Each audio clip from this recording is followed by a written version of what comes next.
Así es, está con nosotros Arturo Rodríguez, es periodista, reportero de la revista Proceso. Él publica un artículo, un reportaje muy bien documentado sobre las irregularidades, todo lo que existe alrededor de José Luis Vargas, el que fuera presidente del Tribunal Electoral del Poder Judicial de la Federación, que ayer mismo hizo a un lado para dar pie a esta renovación de la dirigencia de ese tribunal. Pero mejor que nos cuentes tú, Arturo, ¿cómo estás? Buenos días, bienvenido a Momentum. Muchas gracias, pues con el gusto de saludarte, Alberto, es un placer visitarlos en este espacio. Sí, está conmigo el doctor Héctor Javier Sánchez, Arturo. Doctor, muy buen día. Mucho gusto, Arturo. Con Héctor es suficiente, gracias. Vale. Pues, Arturo, este reportaje que tú publicas en Proceso da pie de estas irregularidades, de las investigaciones que la Unidad de Inteligencia Financiera ha realizado hacia el patrimonio del ahora expresidente del tribunal. Cuéntanos un poco, danos un contexto. ¿Qué fue lo que encontraste? ¿Qué fue lo que tú presentas en la revista Proceso, Arturo? Bueno, mira, básicamente teníamos conocimiento desde hace al menos un par de años sobre una investigación que había realizado la Unidad de Inteligencia Financiera identificando operaciones por alrededor de 36 millones de pesos. Esto pues fue una denuncia original por enriquecimiento inexplicable, por manejo de fondos de procedencia inexplicable, que pues desde hace más de un año se venía manejando en la Fiscalía General de la República, y pues porque los ingresos del señor Vargas Valdés no corresponden con ese capital. Entonces, algo ocurrió, la Fiscalía le dio un carpetazo hace unos meses, se hizo alguna serie de pronunciamientos que llevaron a la Fiscalía a reabrir el asunto, mientras que la Unidad de Inteligencia Financiera pues integró un segundo pliego. Y en ese segundo pliego ya no solo eran 36, sino 106, más de 106 millones de pesos en operaciones extrañas, en operaciones inusuales, realizadas a través de las cuentas tanto de Mónica Bauer como de Peter Bauer, su esposa y su cuñado, y mediante el uso de lo que posiblemente sean empresas fachada. Entonces, lo que hicimos en Proceso fue recuperar esta información o conseguir esta información de lo que estaba haciendo la Unidad de Inteligencia Financiera y luego darle seguimiento a las razones sociales para ver quiénes eran los socios y dónde podrían haber tenido contratos. Y pues bueno, creo que uno de esos casos que nos llamó, al menos en lo personal, al momento de reportear esto, llamó mucho la atención, es que uno de los socios sea proveedor del PRI, nada más y nada menos que Francisco Fernando Lerdo de Tejada. Entonces, pues a grandes rasgos, esto es lo que publicamos esta semana, el enriquecimiento extraordinario, inexplicable de un magistrado electoral. Héctor. Sí, Arturo, bueno, yo te quiero felicitar también por el reportaje que en realidad serían dos, ¿no? Uno lo firmas con otra colega de Proceso. Y quisiera preguntarte, además, bueno, estaríamos hablando de 142 millones de pesos por lo menos, ¿no? Sí. Es así, entendemos bien esa parte, ¿no?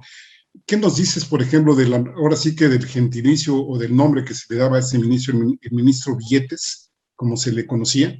Aparte de esta situación, digamos, en términos monetarios, ¿algún otro tipo de actividades que ustedes hayan detectado, digamos, vamos a llamarlo suavemente, irregulares por parte de ese ministro? Bueno, básicamente hay esta conclusión de la Unidad de Inteligencia Financiera, donde al menos dos de las razones sociales que están implicadas en este esquema de recepción de recursos, de recepción de fondos, fueron creadas únicamente para recibir algunos depósitos y de inmediato cerradas. Y esto cumple con el esquema de empresa fachada. Estaríamos viendo pues un caso muy particular, muy peculiar, creo yo que de intento por ocultar, así sea de manera muy precaria y muy primaria, el origen de los fondos, ¿no? Es decir, para tratar de ser más claro, sobre todo porque luego a veces uno empieza a hablar con tecnicismos y todo esto como los propios políticos o abogados, lo que ocurre es que se crearon un par de empresas para recibir ahí depósitos, y de esas dos empresas, los depósitos se transfirieron después a las cuentas del magistrado o de su esposa.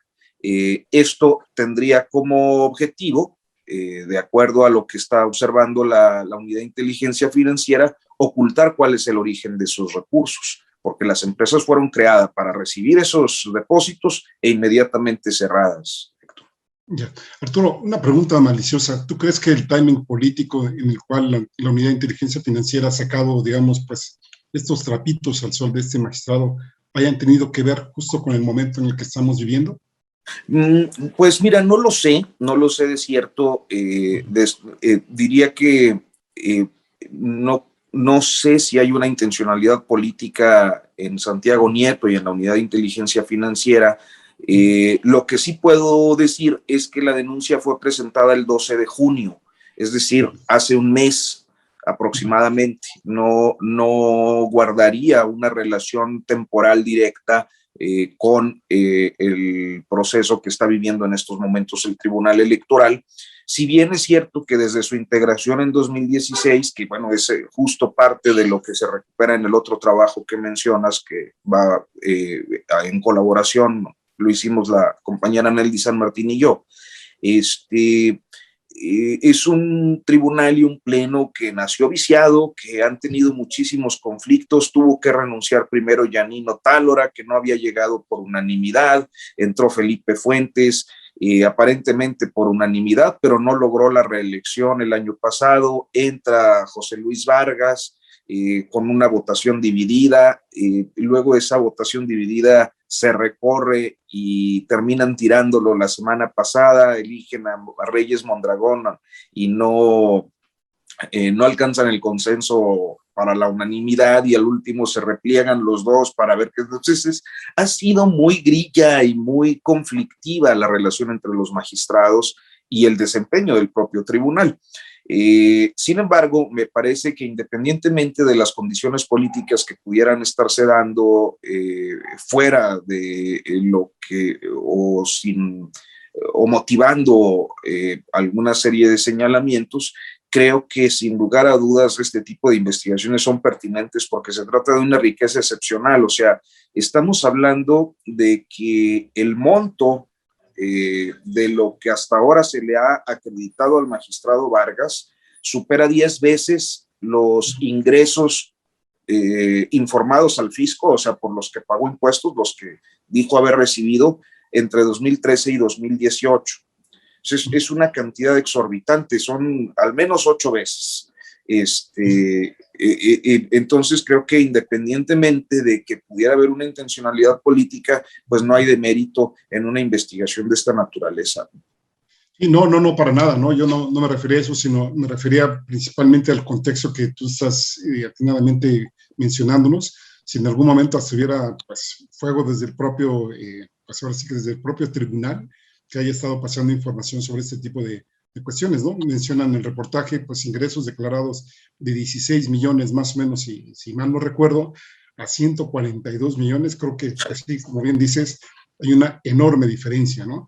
Y la pregunta, bueno, ya la última, si quieres, para darle la palabra a Alberto, ¿han ustedes indagado si dentro de los 7 ministros que conforman este tribunal hay mal uso de recursos o desviación u ocultamiento por parte de los otros magistrados, de las 2 magistradas y de los otros 4, perdón? Mira, yo hasta este momento no tengo información del resto de los magistrados. Me parece que si hubiera, pues la estarían ya en esta disputa que ellos mismos traen perfilando, difundiendo. Y también creo que uno de los problemas graves del tribunal es la relación política que algunos de sus miembros tienen. El propio Vargas Valdés, pues ha sido un personaje relacionado siempre con los grupos de poder, con quien esté en el poder en turno. Fue muy foxista, fue calderonista, un calderonista relevante, protegido de Molinar Orcasitas, que, bueno, Álvaro Delgado ha dado una amplia referencia de cómo está esa red de relaciones políticas. En el peñismo se encumbra como magistrado del Tribunal Electoral y, pues, por lo que sabemos, durante la actual administración ha sido muy solícito con la presidencia y con el partido Morena. Entonces, es un acomodaticio, ¿no? En el caso de Reyes Rodríguez Mondragón vemos el caso de un magistrado absolutamente cercano al calderonismo y particularmente a Roberto Gil Suárez, que hay que recordar pues, que fue un político muy importante el sexenio pasado, joven, pero muy importante por controlar pues la bancada panista para la realización del Pacto por México en el Senado, y que, bueno, pues muchos de los escándalos de corrupción tienen su origen justamente en esa connivencia. Hoy Gil Suárez se ha convertido en un abogado litigante electoral importante. Hay muchísimos de los más del millar de casos que se están sustanciando dentro del Tribunal Electoral, pues muchos de estos casos están siendo llevados por despachos vinculados a Roberto Gil. Entonces, nos encontramos frente a varios perfiles que auténticamente tienen relaciones políticas e intereses cruzados, y quizás pudiera ser el caso de la magistrada Otálora, que parece que la están perfilando otra vez como presidenta, para poner fin al conflicto, pues que tienen una carrera judicial. Pero a final de cuentas, esta mácula de relaciones políticas e intereses indebidos para su función, me parece que es persistente y que es una línea que corre en paralelo a los posibles casos de corrupción. Parte de lo que ahora se comenta, Arturo, a propósito de la crisis que viven en la presidencia, pues, del Tribunal Electoral, es que, como tú bien señalas, esto es como la gota que derrama el vaso, la punta del iceberg, para utilizar lugares comunes de una historia que tiene mucho tiempo. Yo me atrevería a decir casi desde la creación del tribunal. No hay que olvidar el papel que tuvo el mismo organismo en 2006 en la elección presidencial. Y ahora mismo estamos ante una situación pues que parece que no hay como una salida inmediata. ¿Tú crees que el planteamiento de, ahora sí que muy al estilo que se planteó en Argentina hace ya muchos años, recuerdas, Héctor, cuando decían que se vayan todos los políticos? En este caso hay quien dice pues que se vayan todos los magistrados del tribunal y que se empiece de cero. El problema es el contexto, el momento en el cual se empezaría de cero el tribunal, porque no hay que olvidar que el presidente López Obrador ha insistido mucho en la necesidad de que lleguen tanto consejeros del INE como magistrados, en este caso el tribunal, con un perfil más cercano a lo que él cree que es el juzgador, el juez, y que algunos dicen se acomoda más a su idea de la 4T. ¿Tú cómo ves este galimatías en ese sentido, Arturo? Pues mira, siempre es complejo plantear una renovación institucional cuando hay periodos establecidos. Por eso es que se ha venido hablando de una reforma electoral. Yo dudo mucho que los magistrados cedan a la renuncia. Me parece que, por el contrario, cada vez que hay una expresión presidencial que toca al Poder Judicial, es más fácil que se radicalicen algunas posturas o se afirmen en sus posiciones. En este caso, no percibo que ni siquiera el magistrado Vargas Valdés, con todas las pues situaciones que se le han documentado, los viajes internacionales, más de 50 viajes internacionales con cargo al presupuesto, los vehículos blindados que ha solicitado, el exceso, el despilfarro, que ni siquiera él vaya a querer presentar su renuncia a la posición. Creo que lo que va a ocurrir, y especialmente después de esta declaración del día de hoy, Alberto, que mencionabas como preámbulo de nuestra charla, es que entre hoy y mañana seguramente irán afinando una renovación de la presidencia del tribunal que mantendrá su funcionamiento conforme a los plazos establecidos, que por cierto fueron ampliados, así como no se hizo ya con el ministro Saldívar. A estos magistrados electorales se les amplió el periodo hará un par de años. Entonces, pues algunos salen, me parece que en 2023, otros en 2025-26, no recuerdo bien las fechas, pero creo que más o menos la tendencia sería que cumplan su periodo, a menos de que haya una reforma muy profunda en materia electoral, cosa que yo dudo mucho que vaya a ocurrir, al menos en la actual legislatura. Y otro tema ahí también que quedaría pendiente es qué va a pasar con la fortuna, el patrimonio familiar del expresidente Vargas.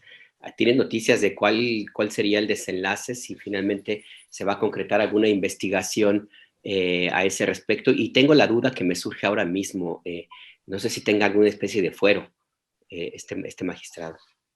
Bueno, en este momento no lo sé, yo no lo tengo claro tampoco. Para ser franco, no me lo había planteado, Alberto. Lo que sí sé es que la denuncia pues está en la Fiscalía General de la República y que pues yo no sé cuánto tarden en armar los expedientes, los ministerios públicos, que luego son lentísimos, o también puede coincidir con la posibilidad de un cierto cálculo político. Te pongo un ejemplo, el caso Cabeza de Vaca fue presentado en junio del año pasado. Transcurrió todo el semestre para que finalmente en febrero fuera dado a conocer como una carpeta de investigación ya concluida y lista de judicialización. Creo que puede ocurrir algo similar, que la Fiscalía General de la República pues agarre el expediente y en su momento pues nos sorprenda con una averiguación previa concluida, que quién sabe cuál será el destino ya en la judicialización, pero pues que al menos nos permitirá ver que el aparato de procuración de justicia se mueve. Héctor, adelante. Sí, que es una tarea pendiente, ¿no? Y que tenemos, ¿no? De hecho, en algunas columnas se mencionaba que, pues, a cada rato el ministro trataba de ir a Los Pinos o iba a Los Pinos, precisamente, pues, para evitar que les estuvieran moviendo esta serie de expedientes e irles favoreciendo, pues, sus dictámenes a modo, ¿no? Lo cierto es que, bueno, parecería ser que todos allí en el Poder Judicial, todas y todos, vamos a generalizar un poquito, pues están con un cierto ADN de que no quieren moverse de sus puestos y son los que pues más defienden sus privilegios, ¿no? Ya mencionabas tú los más de 50 viajes al extranjero con cargo al erario.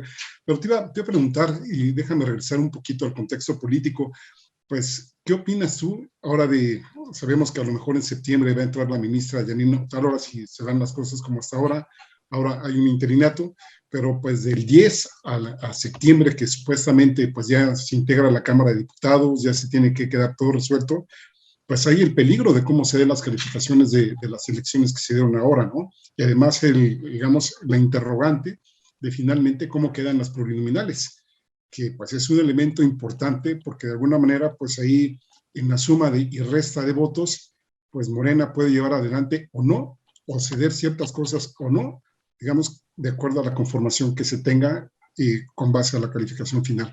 ¿Cómo lo ves tú, Arturo? Pues mira, lo que siento es que la crisis ocurre precisamente, y creo que ese es el fondo de mucho de lo que está pasando, ocurre en medio de las tensiones que los propios magistrados ejercen entre sí y también de manera externa por resolver algunas impugnaciones. O sea, hay que recordar que, como efectivamente lo apuntas, el próximo 1 de septiembre se renueva la Cámara de Diputados, por lo que los magistrados electorales tienen pues 20 días para resolver las impugnaciones que haya en relación a los distritos federales. Te pongo un ejemplo. La semana pasada, me parece que fue el mismo día de la crisis, el 4 de agosto, la sala regional con sede en Toluca echó abajo una elección la del Distrito 3 en el estado de Michoacán, porque, bueno, pues hubo uso de influencers en la veda, en las horas de veda para la propaganda previo a la jornada electoral. Este caso es apenas uno de los que seguramente de esa fecha al día de hoy estarían llegando a la sala superior, porque muchos vienen en camino, es decir, están en las salas regionales, en la sala especializada, y está, independientemente de lo que ahí ocurra, de la decisión que se tome en las salas regionales, es prácticamente un hecho que va a haber una impugnación ante la sala superior. Entonces, está lo de diputados federales con el tiempo encima, o sea, quedan 20 días, y estos 20 días son como 3 sesiones o 4 sesiones del Tribunal Electoral en medio de una situación muy conflictiva, ¿no? Adicionalmente, tienen muchísimos litigios que están relacionados pues con ayuntamientos, regidurías, sindicaturas, etcétera, diputaciones locales en el país, y de manera muy destacada tienen que revisar al menos 4 elecciones impugnadas de gobernador, que son muy, muy controversiales, en donde hay evidentes indicios de que pudieran darse supuestos de nulidad. Estoy hablando de Michoacán, de Nuevo León, de San Luis Potosí y de Campeche particularmente. En estos 4 casos, creo que se centró parte de los diferendos que digamos que preexistieron al conflicto, y de manera destacada, por lo que digo, he podido yo saber, fue el caso de Michoacán, en el que más o menos había un consenso por pronunciarse por la nulidad, pero uno de los argumentos es que el magistrado Vargas quería que no se revisaran los demás. Entonces, esto fue tensándose tanto entre los magistrados que habría tenido esta consecuencia el 4 de agosto. Por eso la insistencia en revisar su papel, porque, bueno, pues más allá de apegarse a los hechos y revisar la legalidad, eso acusaban, estaba cumpliendo con un papel de representación político-partidista que trataba de evitar que el asunto fuera pues complicarse más a la hora de la sustanciación de expedientes. Entonces creo que el momento es muy sensible en términos postelectorales, de política postelectoral, y habrá, y por eso también la premura porque se resuelva, ¿no? Sí, y eso, agregarle ahí sus desafortunados dichos, ¿no? De que él no votaba en manada, ¿no? Sí, ¿no? Sí, sí. Terrible, pues ¿no? sí, fue todo un conjunto de comentarios, de enredos, investigaciones, de actitudes pues de los magistrados en el Tribunal Electoral, porque no fue solamente el ahora expresidente, sino también el que fue nominado, Reyes Mondragón, también como presidente efímero, también con su polémico pasado, sí, pues con esas declaraciones, comentarios y sobre todo esta participación que tuvo en el gobierno de ese sujeto apellidado Calderón Hinojosa, la cercanía con Gil Suárez, en fin, todo este tema. Pues es un asunto, mi querido Arturo Rodríguez, que nos va a dar para mucho, pero pues el tiempo se nos acaba. Claro. Sí, sí. Pues te queremos agradecer que hayas participado en Momentum, la entrevista, y seguimos en contacto, si te parece, porque esta telenovela apenas terminó, como, no sé si llamar la primera temporada, pero por lo menos sí los primeros capítulos. Porque uno. Exactamente. Pues muchas gracias, Alberto. Sí. Gracias, Héctor. Muy buenos días. Gracias a ti, Arturo. De verdad es un gusto conocerte, y igualmente tus impresiones. Muy amable. Gracias, Arturo. Que tengas buen día.